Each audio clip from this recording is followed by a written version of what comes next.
to the preview for AEW Double or Nothing next week.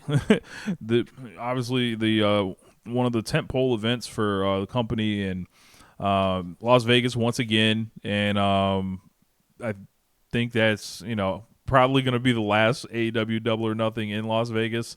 Why do you say that? I mean, WrestleMania next year is going to be in Vegas, and I think they're going to be tapped out by then. So, um, Eh, but well, yeah, you know what I mean, because WrestleMania. Because I remember, was it SummerSlam last year when they had to change venues because they didn't sell that well? Or was that 2 years I ago? think that was 2 years ago, and it was Money in the Bank.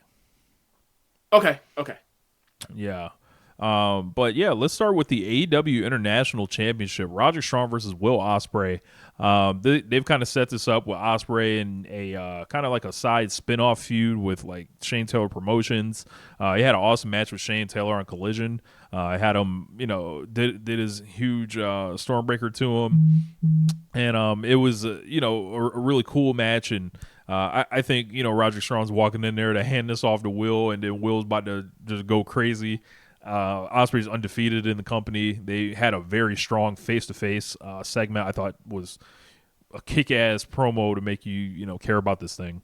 Yeah, yeah. It was so good that it makes you forget a lot of goofy shit that Roddy's been doing, and it's like you could have just been this guy as opposed to the fucking goofball in the neck brace in the wheelchair and yelling motherfuckers' names. Yeah, this is this, This is so much better. This is so much better. Like so much better. Like this and also the O'Reilly thing, so much better than what we were getting before he was champion. So much better. yeah, this looks like it's got Osprey written all over it, and he's gonna go crazy. Um, Yep. we I got mean, it's Osprey and it's Roddy. Do we count out that do we just say outright like they won't get enough time to have the best match of the night, or is it still a threat? Will Osprey is never getting his time cut in this company ever, so he's always gonna get a chance to do his thing. Okay. So, yeah, strong contender for match of the night. Okay. AEW Women's World Championship: Toni Storm versus Serena Deeb, and man, what an awkward feud. People, I think it just comes down to the fact Serena Deeb is not a very good babyface, and Toni Storm has been solid enough in the ring to where like anyone was on her case about it was just too gimmicky. It's kind of like took their foot She off shut him that up in like the last month and a half. Yeah. took our foot off the gas pedal there. So like it kind of allows her to do the gimmick with more freedom now, and everyone's just she's just too over, and she's not getting booed or anything, and it's Yeah. all fucking backwards. Like either Toni Storm is actually the babyface and Serena Deeb's just the heel, or Serena Deeb is a terrible babyface and Toni Storm is a heel that gets cheered. Toni Storm is a heel that gets cheered, and Serena the like is not enough. Her redemption or her comeback isn't enough of a hook to get people to be into her. Unfortunately, like Bro, the woman had a fucking episode or multiple episodes of seizures, and she came back from it, and people and like the crowd did not give her enough time to get to it. And unfortunately, like I saw that her in front of that crowd, I was like, oh, this isn't going well. And this before the crowd started to turn over. And then like they turned over, and then she got to the part about the seizure thing, and then the crowd shut up because they felt bad that they were on her before she got to her point. It was like, yeah, well, maybe man. she got to the point sooner. Yeah, man. But Like yeah, it's yeah. she I think the match gonna be good, but it's like Serena, she's just better as a heel in AEW. She just is. it's like she said, yeah, man, I'm gonna describe this tragic event that happened to me, and everybody looked at her like, so Yeah, because she meandered so long before getting to the point. People were like, "Why are you out here?" And then she did it after the crowd already turned. And it was like, "Oh, that's rough." And also, it's like, I gotta say, like the Diana and Thunder Rosa stuff, like both of them are more interesting to me than Serena's comeback right now. So yeah, that's a problem. That's a problem. yeah, yeah. Challenger of the month. Tony Yeah, Storm definitely feels that way. rolls. Like bet the overs on Tony Storm. However the fuck that shit works. Um, Adam Copeland versus Malachi Black in a barbed wire steel cage match for the TNT Championship. Do we know the rules yet? We do not know the rules yet, but Wednesday is coming. We will see whatever the rules are. All I know is that Big Cope better not be dropping this TNT belt, or I shall become unruly on this show. Yeah, Cope, regardless of what the rules are for this thing, Cope should walk out with the TNT title. Yeah. If there's some bullshit about, we're gonna break our way through the cage and we're gonna do some fuck shit and allow everybody to run in, and I just feel this is gonna be overbooked to hell, and I just don't need to be. I'm dreading it. I'm hoping they surprise me, because I've been trusting. This new thing of liking Adam Copeland, for me, I kind of want to keep that going. I don't want to have to revert to how. Well, I mean, I already know what's gonna go. Whatever happens, good or if anything negative happens in this match, you ain't blaming Cope. You blame Malachi. So it's fine. It's fine. It's fine. It's fine. So we just move on from there. Like Cope's gonna win, and whether he pins him with a spear or walks out the cage, he's gonna leave with the belt. Jon Moxley versus Konosuke Takeshita for the IWGP. Excuse me. It's an eliminator match for the IWGP World Heavyweight title. So if Takeshita wins, he will receive a future IWGP World Heavyweight Championship match. Yeah. So with this stipulation, there's only one thing that I really think. I'm like, is Takeshita actually going to win? I mean, that's what I would hope. Like, just thinking those two together, like they're going to have a great match. Well, I would like to see another one. So sure. Right. I can hear it now. They have the IWGP champion losing on pay-per-view. Oh man, it's gonna get ugly. It's gonna get ugly. I'm like, my answer's gonna be, I'm gonna be like, the IWGP belt is so under right now. They planned for the Best of Super Juniors finals to main event over it at Dominion. So they've shown what they care about this belt right now. Right. Look, Evil's challenging for it at Dominion. We're done. Yeah. So like, I think this is, could there be a political aspect to this? Kesha's DDT guy, maybe you don't want him challenging for the belt. I'm not gonna discount that idea, but I think this is more to get a 2-match series. Out of this thing. Look, I still think it opens up the door for you don't know who's going to win, because if it was Correct. a title match, it's like, oh, you already know the man getting dropped on his head and it's over. Like Correct. This puts an intrigue of like you can buy near falls from Takeshita here. Right.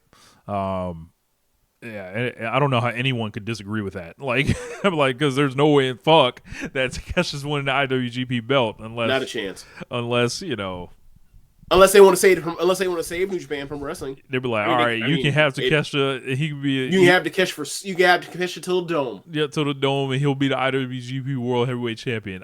We'll have him put it back on Naito. I think if I called Josh and Jeremy right now, who are also live on their own show, and I offered them this deal, right? They take it and have a heartbeat. They would take it in a second. Right. I think any New Japan fan worth their salt would take it in a second. But, we can't. Some of these people can't be trusted. So I don't know.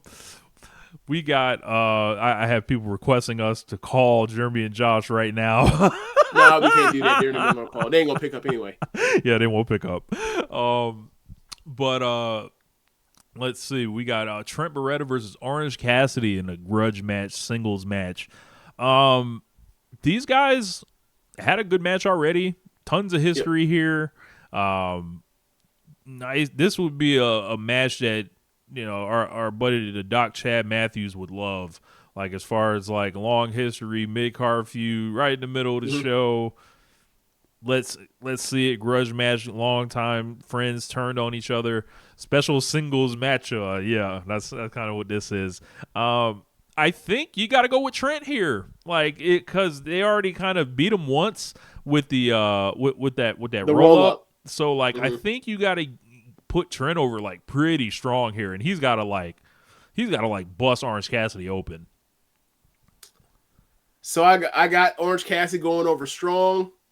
I want no smoke with Tunnel Talk. Leave me the fuck out of this. So when they hear this, I say Orange Cassidy winning. I had nothing to do with this. Leave me out of it.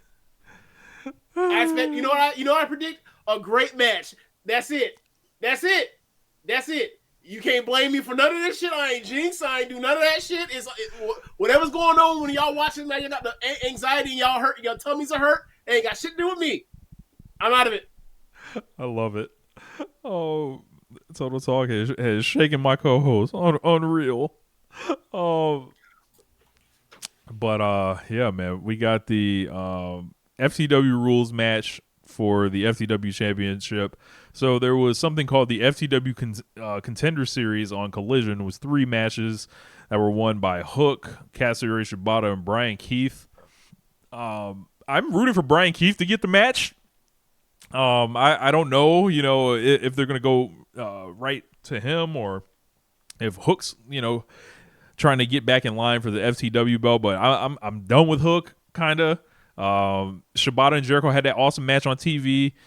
It would just be another rematch. So I'm kind of I think Brian Keith would be the most interesting match, and he probably would like Brian Keith is somebody that they'll put it in there and be like, yo, they put him in there with I believe they put him in there with Shibata before.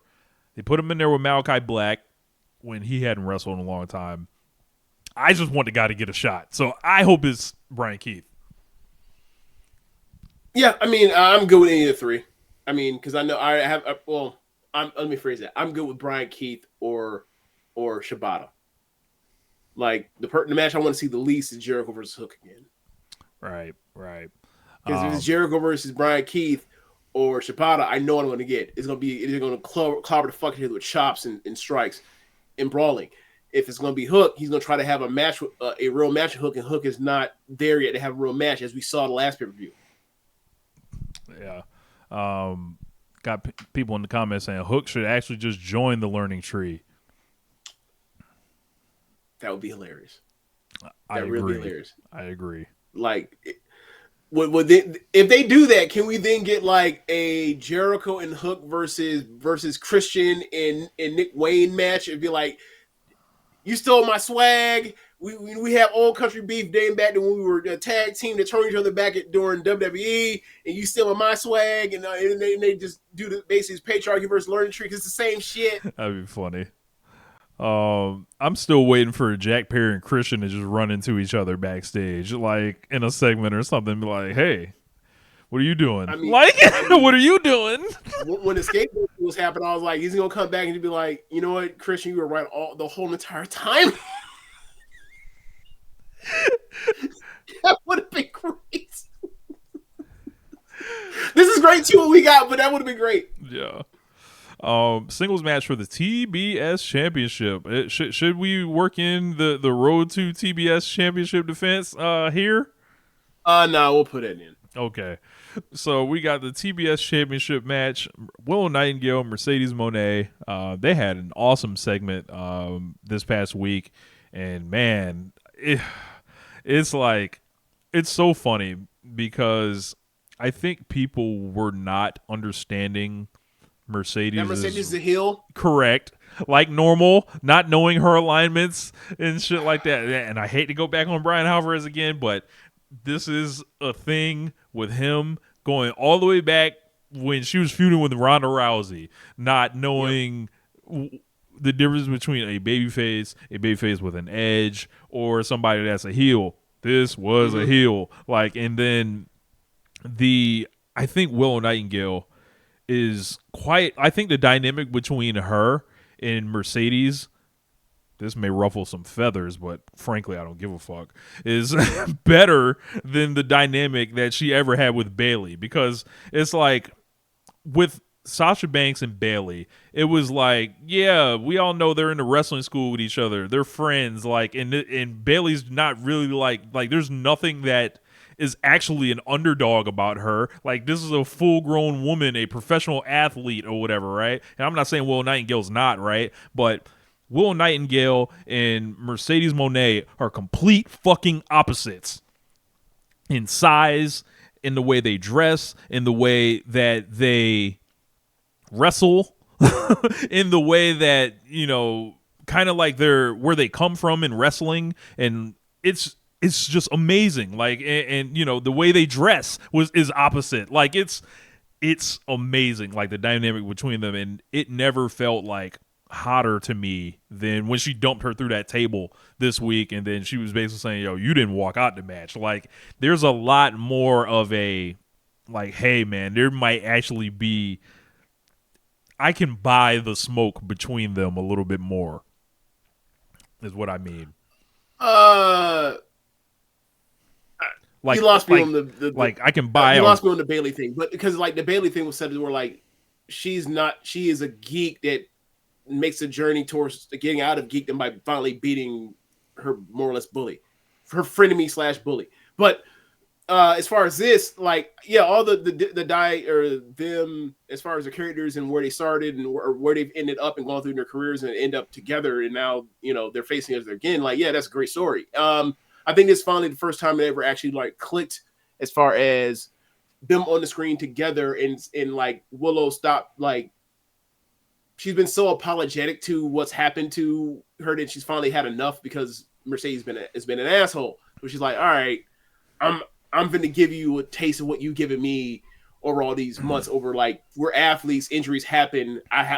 You shouldn't stop like holding a grudge, make me feel guilty. I haven't done anything to you, like, other than compete. So, like, yeah, she finally has had enough, and like now she said the fighting words and put her through the table. I'm all in. Yeah, I didn't realize I was doing the AEW pun. I really didn't. But yeah, because it's double nothing anyway. Man, it would be really cool for Willow to win, but I think the story ends if Willow wins here, right? I think I go ahead. Yeah. Well, one, I think if you beat Mercedes first night in, I think a lot of her fans are going to be furious. So there's that, but for me it'd be like, she beats Willow. Like, if she were to beat Willow, I'm sorry, if Willow was to beat her, okay, do Mercedes and Toni Storm. Mm-hmm. That's a bigger match. You can have that, and then like you can have, like, once Willow's run with TBS ends, then you can have Willow come after Mercedes, and then get her win back. You could do that. Will her fans have enough patience for that? I don't know. I don't know. Obviously not. But you get my saying, like, there's more money in a rematch doing it that way than the other way around. You know, that really feels like a New Japan or a Japanese pro wrestling thing where someone comes back from injury in a big spot, loses, and then has to come back at a later time when they're actually healthy. Man, I gotta say, man, it would be a bold choice to be like, yeah, Willow, you're going over. I'm not spending that much money on Mercedes for her to lose her first match. Yeah, like I think Mercedes is winning. And then, like, from there, it's almost like, how do you get her back to Mercedes? I'm not sure, but I think you're going to have to turn Statlander on her. Could Mercedes debut a unit that she's, you know, putting together? There's a lot of people that are signed with AEW who have not appeared yet.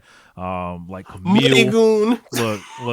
Look, we can do it just like this. I got she can roll up with 3 big white women, you know. Megan Bain and who else? Megan Bain, Camille, and oh my god, I forgot about Megan Bain, Camille, and Statlander. Oh my god. Look, and then they're all protecting Mercedes, and then Willow got to go through them all to get back. So this is the Monet Embassy. Yeah. Because we're watching. Like, when they did Mobile Embassy, they had Trench and your boy Parker Bordeaux out there. Yeah. That would be funny. So I think you got to build a wall around Mercedes. And you know, I think this is a really big match. I don't think it's going on last, but it feels like a big match now. Yeah. Anarchy in the Arena, The Elite, Kazuchika Okada, Jack Perry, Matthew, and Nicholas Jackson versus Team AEW, which is Bryan Danielson, FTR, and Darby Allin, who returned at the end of Dynamite this week.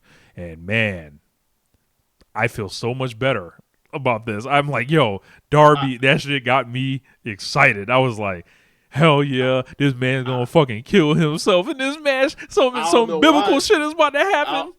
I don't know why you feel better about this being the Team AEW team. This team without Kingston and with Darby, and this is even now you got 3/4 of it being teams friendly to CM Punk.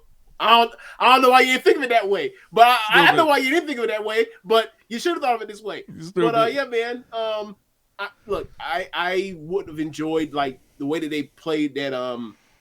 They planted that seed with Claudio and him not enjoying Kingston and Danielson's mutual respect, given that Kingston and Claudio have forever beef, but they have to put that to the side. They have to use that another time. But yeah, great substitution, and like good to know that Darby he can bounce back off anything.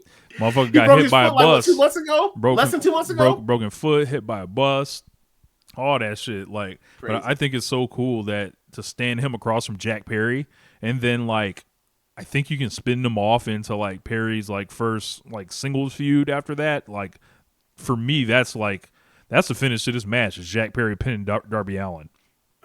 Do you want to do that? Somebody got to I mean, go do up. you want to Someone go got with to that? go Do you down. want to go with? Oh, wait, I mean, do you want to go with that like as their Darby and Jack Perry in like the summer? Do you really want to go with that? Start it off with.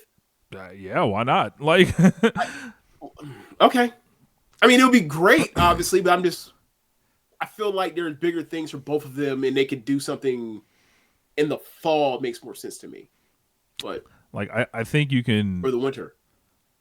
because eventually I think they got to get Jack Perry as a single in the ring. Like they got to like Right. cash this shit in. So, Yeah, um, but yeah, like this match is gonna be insane. Here to warn you now, Darby Allin and Anarchy in the Arena, they might have some shit that's planned that's just like out of this fucking world. Cash Wheeler is a psycho. We already know Danielson loves being in these fucking multi-man matches or whatever yep. because he finds a way to, kind of stand out amongst them. Matthew and Nicholas Jackson, they lay these things out in their sleep. Kazuchika Okada in his death match. It's gonna be so weird to see Okada in this element. What the Okada fuck is in this? this death match. So who like all right. If you pairing off, I guess he pairs off with Danielson. Yeah, he pairs off with Danielson. No, but still, just like the idea of like the most classical pro wrestler maybe ever we've ever seen, like involved in this nonsense. It's gonna be like look, man, you can't tell me a part of the reason why he decided to leave New Japan was to get away from King of Pro Wrestling. Look, He's here, even have a plunder match. I'm calling for it now. It's time for Kazuchika Okada to earn his stripes. Run the razor. Let's get it. Let's run the razor, Okada. Wow. Put the blood down. Look, he can even wear the red pants to match with it. Wear the we're pants. not bringing Balloons Okada back. You stop this right now. Yeah. So I think we both have the Elite winning this. Yeah. Elite should get chapter 1 of whatever this thing is. I mean, there's a pattern here for how this works. Yeah. I'd be shocked because I think you killed a group dead if you just beat them.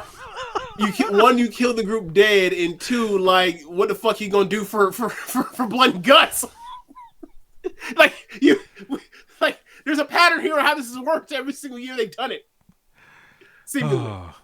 But then we got the World Championship. Swerve Strickland versus Christian Cage.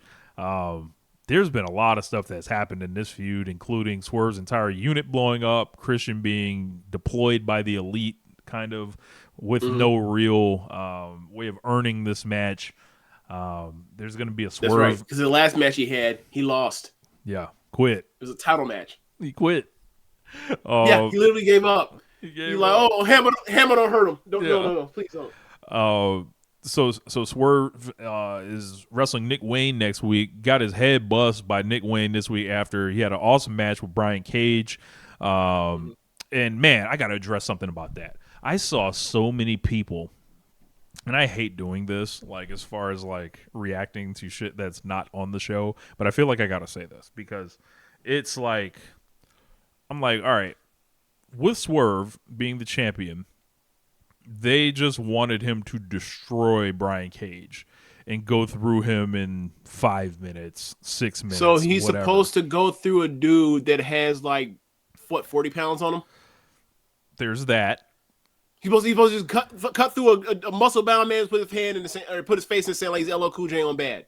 Apparently, and the comments are saying Brian Cage deserves respect. Absolutely. Like you don't be in a unit with someone for like over a year and ride the roads with them and like do segments with them. Forget that part. He was the muscle of the group. Correct. Like he's a big You want ass to take singles guy. the guy that was the heavy is going to get destroyed by the guy that did. Then why do you need a heavy for? Right.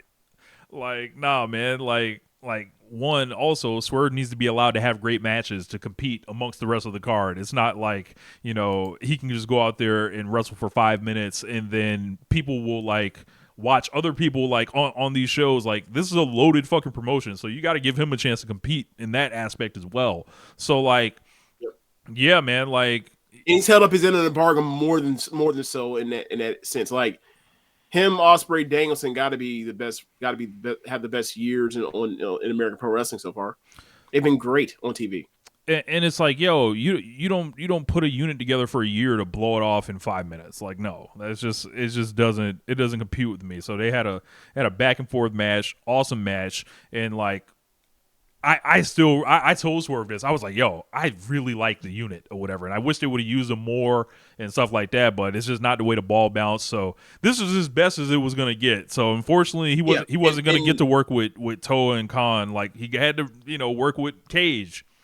Right, and he was only and Cage the only one on the level that could have right, like like if it was Bishop Comm or if it was your boy, like Swerve would have had to go through those guys like hot knife through butter. He sort of did when he whooped their asses with Shane. Yeah. That kind of is the bit of go through those guys. Like Cage is the exception because Cage is a person that's been a player in AEW at different points, especially whooping Darby's ass, going toe-to-toe with Moxley at times. Beat Hangman Page. He was the heavy in the faction. He was the guy when Swerve needed some help, came out there and would go out there and give Page hell from time to time. Page hell from time to time. So, Swerve got his head bust with the with the picture, ripped it out, kind of called back when he busted in Nick Wayne's gym, ripped his dad's picture up, so everything's kind of coming back on him like that. Got a match with Nick Wayne this week. That should be pretty good. Now Nick Wayne is someone he can go through, like, or in a solid 8-minute match or whatever. He's not gonna go through Nick Wayne, you know that. He respects Nick Wayne too much for that. Yeah, there's a long story there too. So, but yeah, him and Christian, I think this should be awesome as well. Like, Christian Cage always equates himself well in big title matches. I can think of the match he had with Danielson. You can talk about his match he had with Kenny. You can talk about his match with Darby. His match with Copeland. Like, this guy has delivered. And if you think he's gonna do anything, both pay-per-view matches with Copeland, correct. If you think this guy's going to do anything but have a great match, especially like, world title match, how many more of these is he going to get? I don't know. Right. And, Swerve wants to show exactly what he's made of. The Claudio match, the stuff with Kyle Fletcher, the Cage match. Like, he's not going to be outshined by any other world champions or anything like that. So, like, he's going to have a point to prove. I think this is going to be excellent. Yeah, I agree. And I think there's going to be added by like the Nick Wayne and Kill Switch and Martha Wayne interference, whatever else. We'll see what happens with like whatever. Because we haven't seen Nana since Embassy turned on him. Yeah. So like it's interesting to see that interaction too. Like that comes into play as well. Yeah. Like he probably makes a save. He probably gonna be like, what side is he on? Thinking he makes a save for Swerve. The crowd pops crazy because he finally made a swerve and he announces like, I'm actually with this dude. I'm not with Embassy at all anymore. Right. So yeah, that's Double or Nothing. I think it's like a pretty good card on paper. I think they might add maybe one more match. They will probably add pre-show matches as well. So, good to see Takeshita back on pay-per-view. I would have loved to see him in person at Dynasty, but yeah, so a lot of guys in that Anarchy in the Arena match. So Double or Nothing is always a tough crowd too. It's in Vegas. It's early in the day. It's tough sometimes out there. So hopefully, was it normally start at 6 local time? I think or 5 so. local time. You count a 0 hour. Yeah, 5 local time with 0 hour, and they be sleep out on the West Coast sometimes. So, and it's on a Sunday. Yep. In Vegas. Yep. Got people hungover. Yep. Dehydrated in the desert. Yeah. Walking in as the sun is still beaming and shining hard. So everybody gonna just be chilling.